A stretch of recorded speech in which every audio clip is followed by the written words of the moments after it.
Good evening, Miss Kate. Welcome. Good evening, ate. Ano pa order nyo? All-day breakfast. Ham and cheese omelette. Okay. 135 po. Ay! Sorry miss, ako na. Hindi, okay lang. Thanks. Sorry talaga. Okay lang. Hindi rin naman kasi ako nakatingin eh. Okay lang sa akin if bayaran ko para sa'yo. Hindi. Kaya ko na to. No, I insist. Sorry, natapan ko yung drink mo ah. Jason by the way. Hindi. Okay lang talaga. Ate, kilala niyo ba yung babaeng yun? Si Miss Kate po. Suki po yan dito sa cafe. Ate, baka pwede naman pag bumalik siya ulit dito. Gawan mo siya ng paborito niya. Ako na magbabayad. Type niyo, sir, no? Tinamaan ako eh. Basta ikaw na bahala ah. Sige po.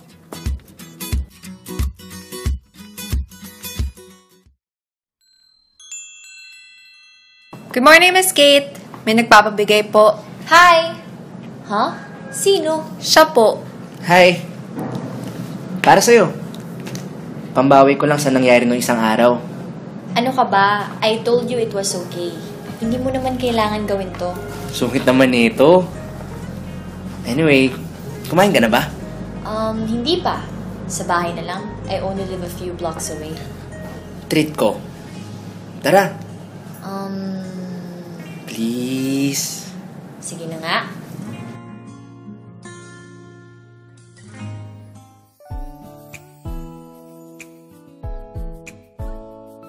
Salamat sa libre, ah. Wala yun. Pero teka, nung nagkabanggaan tayo, hindi mo sinabi ang pangalan mo. Ngayon naman, kanina pa tayo nag-uusap, hindi mo pa rin sinasabi ang pangalan mo.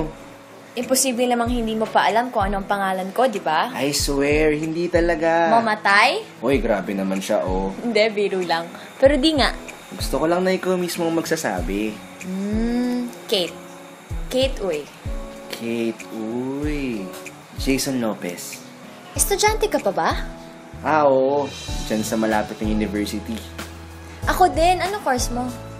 Med school na ako. Pangarap kasi ng parents ko yun. Na isang magaling na doktor ang magiging anak nila. Wow! Ibang level. Dr. Jason Lopez. Ako naman, creative writing. Mahilig kasi ako magsulat. Actually, ngayon may tinatapos akong libro. Wow! That's good. Kailangan pagtapos niyan, ako yung unang makakabasa, ah. O, sige ba?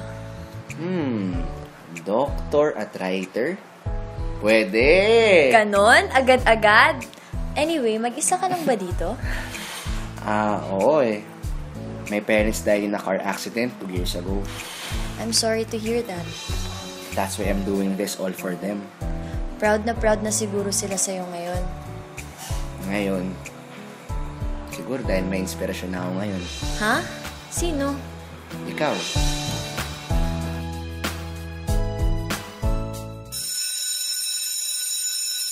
Na-stress naman ako dun sa prof natin. Oo nga eh. Lunch na lang tayo? Teka lang. Sino yung nanat mo? Si Uy, andiyan ka na pala. May dinaanan lang ako.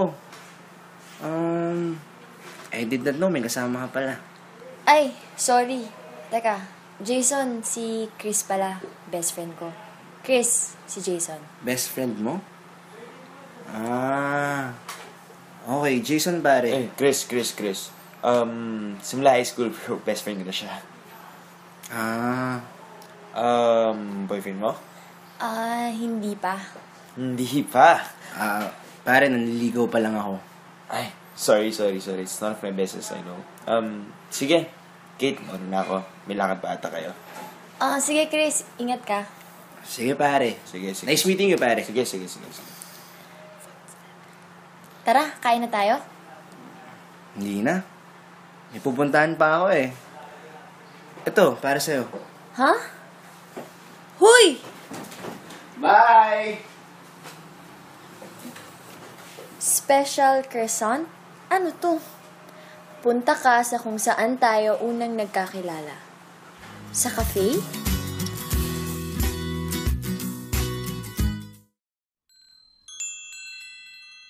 Hi, sa wakas, nandito ka na.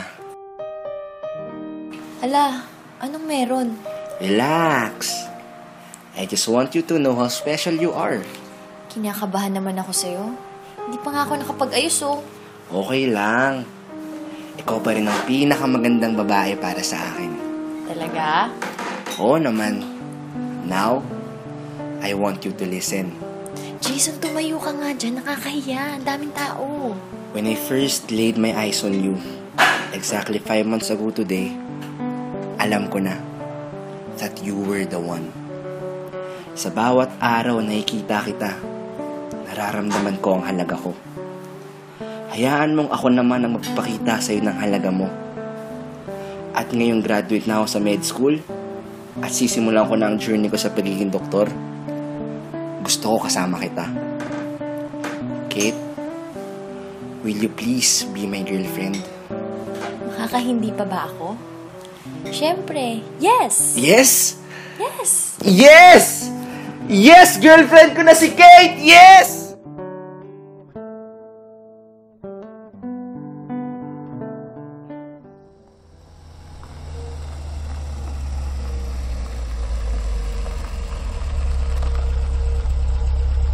Finally, nakabunta na rin ako sa bahay nyo. Ang ganda naman dito. Hindi naman, pero thank you. Ikaw naman nakaka-proud. Now, you're one step closer to really becoming a doctor. At lahat ng yun nagawa ko dahil sa'yo. At ikaw, magsisimula ka na magsulat ng maraming libro. Magsisimula? Natapos ko na nga eh. Talaga? Wow! Nakaka-proud naman ng baby ko. Anyway, start na next week ng review ko for board exams. Thank you. Ganun ba? Nga pala, yung Bohol trip natin, wag mo kakalimutan ah. Bohol trip? Oo, 'di ba? Sabi mo sa anniversary natin, magbobohol tayo. Sorry. Sorry, nawala sa isip ko. Matutuloy pa ba 'yon? Babe, baka hindi na eh. Kasi kailangan ko na mag-focus sa review. Pero pwede naman tayo mag-dinner na lang. Okay lang. Sige. Naiintindihan ko naman. Sorry, babe ah. Alam mo naman na I'm doing this for us. Yes, I know. That's why I'm supporting you. Thank you, babe. Pero, sa book launching ng libro ko, pupunta ka naman, di ba? Book launch mo? Oo naman. Kanino pa ba? Oo naman. Wow. Siyempre, I won't miss that for the world. Thank you. Asahan ko yan ah. Promise? Promise. Love you.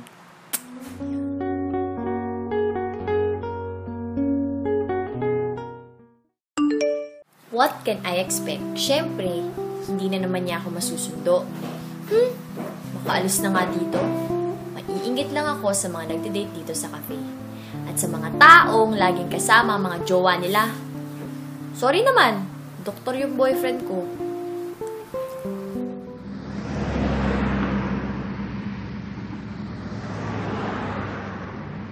Sige ba yan? Oh, anong ginagawa mo dito? Nag-aabang ako ng taxi. Hindi ka ba susundin ni Jason? Kaka-text nga lang eh. Hindi ako masusundo kasi may kailangan siyang gawin. Halika, hatid na kita. Gabi na. Naku, okay lang. Nakakahiya naman sa'yo. Ano ba? Along the way naman yung lugar mo. Sige na nga.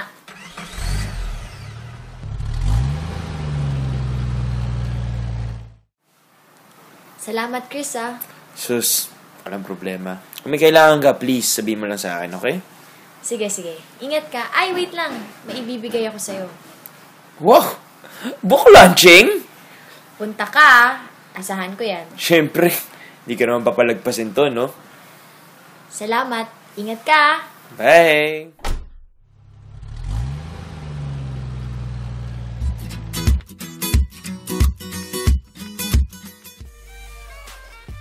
Uy!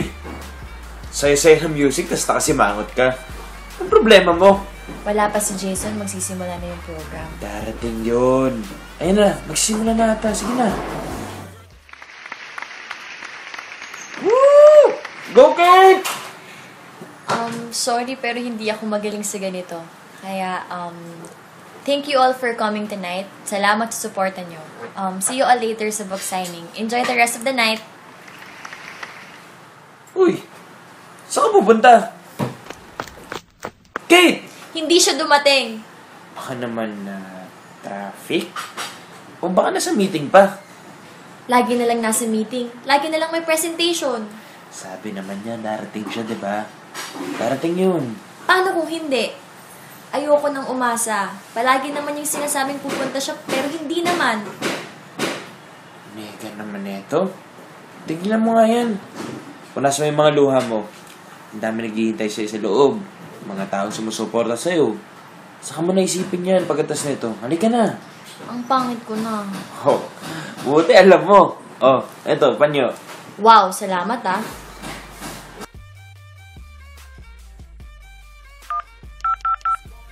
The subscriber cannot be reached. Please try again later. Wala pa din. Lagi na lang wala. Uy, saan pupunta? Taxi! Uwi na ako. Kung babae talaga.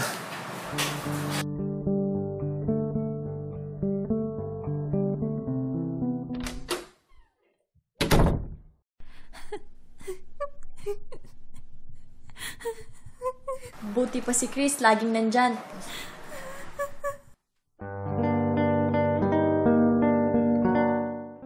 Kate! Ang aga-aga, bahala ka dyan sa buhay mo.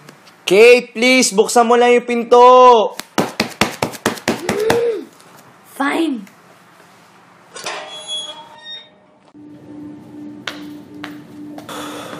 Ano bang ginagawa mo dito? Let me explain. Hayaan mo akong makabawi, please.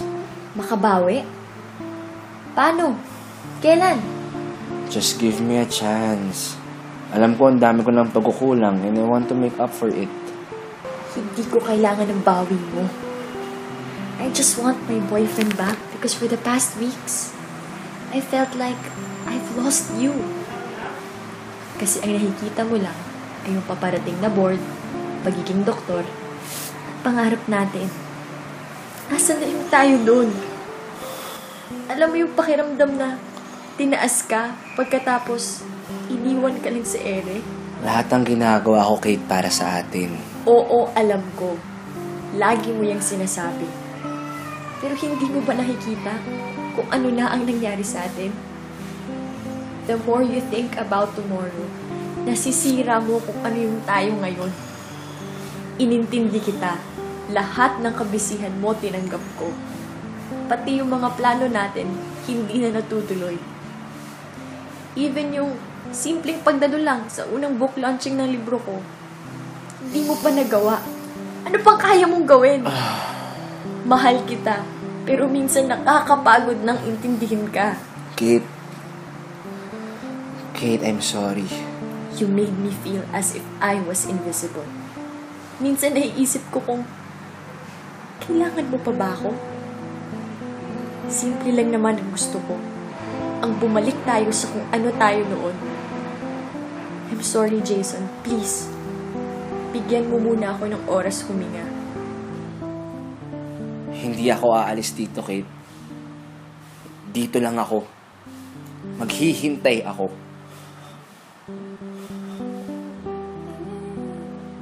Kate, Andito ka pa din? Ano pa ba ang gusto mo? I told you, Kate. I will make it up to you. I have been trying my best to make up sa mga oras na hindi ko nabigay sa'yo. Alam ko marami akong pagkukulang. Hindi ko napahalagahan ang mga efforts na binigay mo.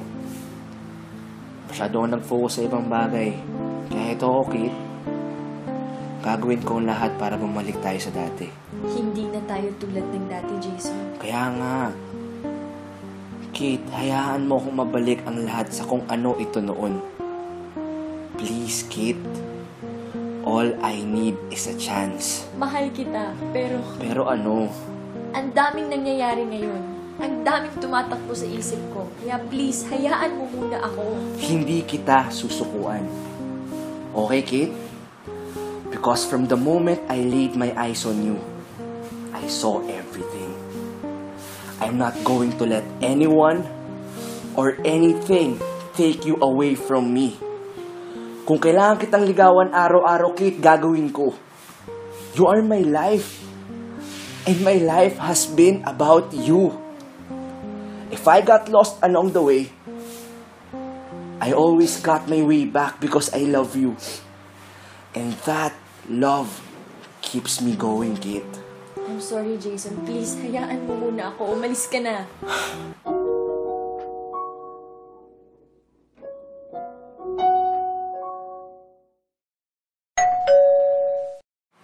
Chris, halika, pasok ka.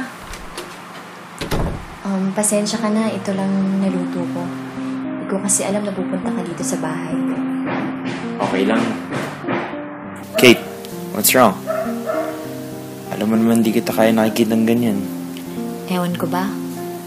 Hindi ko alam. Naguguluhan ako. Bakit ka naman naguguluhan? Nag-usap ba kayo ni Jason? Oo, nagkausap naman kami pero parang may nagbago. Nagbago? Bakit? Hindi mo naman siya mahal? Mahal ko siya, pero parang nasanay na ako na wala siya. Tila nakalimutan ko na kung paano maging masaya na siyang kasama ko. Sa akin ba, Kate? Masaya ka ba? Oo, sobrang saya. Pakiramdam ko sobrang espesyal ko. Actually, Kate, special ka naman talaga sa akin eh. Hindi mo na nakikita. Kasi best friend mo ko. Kate, kasi mahal kita. Ha? Mahal mo ko? But I know you don't feel the same way. And I don't want to take advantage of the situation. Chris, mas lalo mong ginugulo ang isip ko. I don't mean to make it more complicated. But I have feelings too, you know. Every time nakikita kita malungkot, sinasabi ko sa sarili ko, akin ka na lang. Hindi ka magiging malungkot. Chris, kaibigan kita. Alam mo yan. Alam kong kaibigan mo ko. Alam ko na mahal mo si Jason. At hindi ko naman balak na guluhin kayo. Gusto ko lang kung ano man yung maging desisyon mo, maging masaya ka. Kasi yun lang naman yung gusto ko eh. Salamat sa pagmamahal mo. Salamat dahil nandyan ka sa tuwing kailangan kita. Pero pasensya ka na. Hindi ko kayang suklian ang pagmamahal na ibinibigay mo.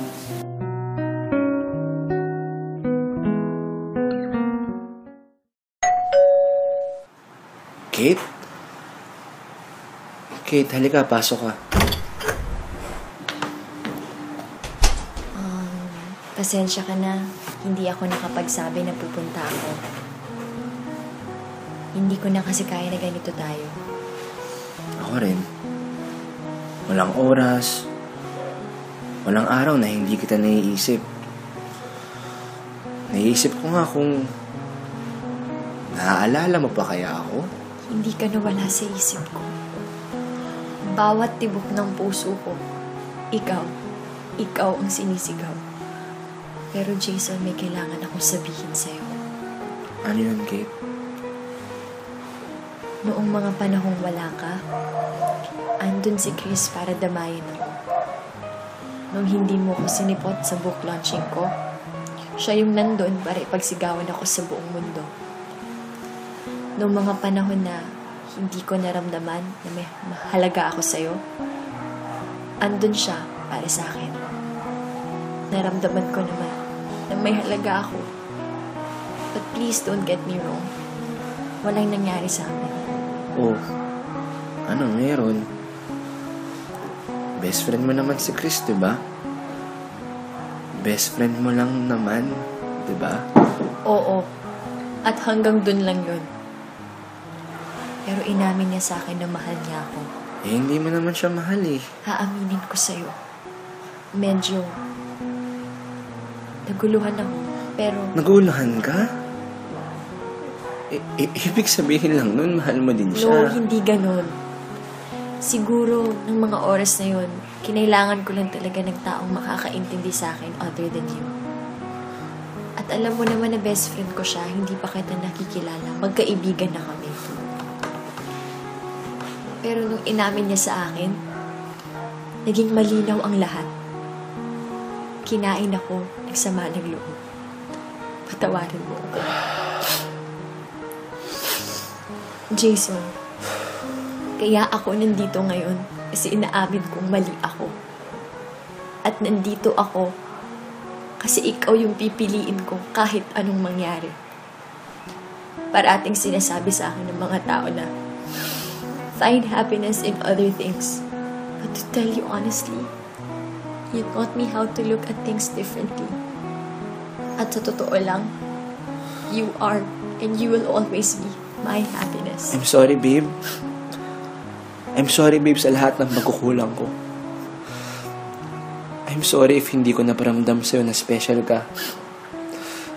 Hindi na sana nangyari lahat ng ito. I'm sorry. Please, ayusin na natin to. Bati na tayo. Babe. Babe, stop crying. Okay, listen to me. Our journey may not be as perfect as how we envision it to be. But it doesn't matter. What matters now is we get to spend the rest of our life together. Tagal ko nang gustong sabihin sa'yo to at ngayon masabi ko na.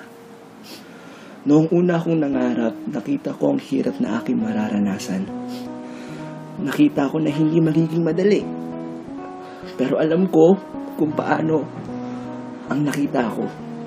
Alam mo kung ano yun? Ikaw.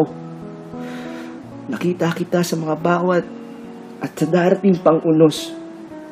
Nakahawak sa kamay ko at sasabihin sa akin, hindi ka nag-iisa. Kaya ngayon, gusto kong tuparin yung pangarap na yun, Kit. Kit, will you marry me? Jason. Yes. Yes. Yes.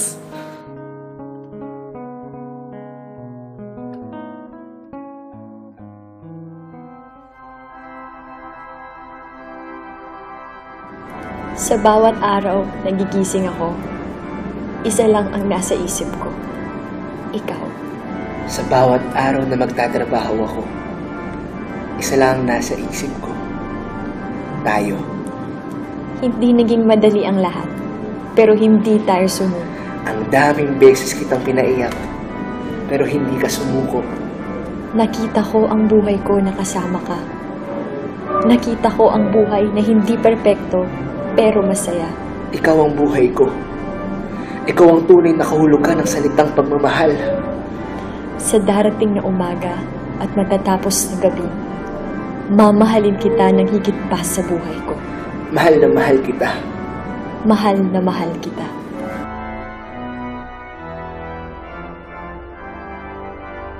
I now pronounce you husband and wife.